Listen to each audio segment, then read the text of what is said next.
So we've looked at how lenses are processed through surfacing, taking a blank from nothing to your prescription, through finishing, cutting them down to fit your frame, and tinting, putting a filter on.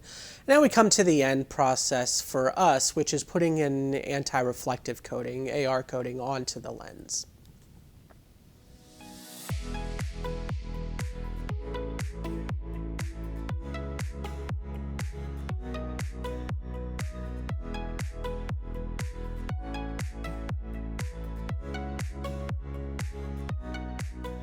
So the tray comes into the AR room, and the first step is they go into a ring, a holder. And this is what will eventually go into the machines and hold the lenses in place. After the lenses are put into these ring holders, they'll go through a series of baths which contain essentially different strength soaps. And these baths are meant to take off any dust, dirt, and oils from the lenses to make sure that they are super clean so that there's no defects or anything that ends up underneath the AR coating that the patient will eventually see or that may end up causing any defects later down the line. Once they come out of the bath, they'll go into an oven for a couple hours. And similar to why we take off any dirt or grime on the lens, any remaining liquid on or in the lens needs to be evaporated so that it doesn't cause a defect with the AR.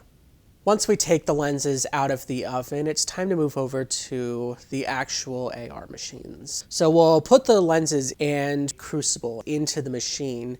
And in this crucible, there's a couple different chemicals that we put in. These chemicals, throughout the process of applying the AR coating, get evaporated through essentially kind of a cool lightning bolt that gets shot into them at high temperatures to evaporate the chemical. And that chemical deposits on the lens in very specific layers and thicknesses of layers to, at the end, do the AR coating. Once the AR has been deposited on both sides of the lenses and the machines have run their course, we'll take them out. We'll take them out of the rings, do a final check, and put them back in the trays before they go to the assembly process. And the assembly process, all we're doing is we're mounting them into the frames and doing final QC checks where we're checking prescription, all the measurements that were provided to make sure that the prescription lines up for where the patient actually looks through the glasses, and then final quality checks to make sure there's no defects in the lens before we're finally ready to ship them out to you.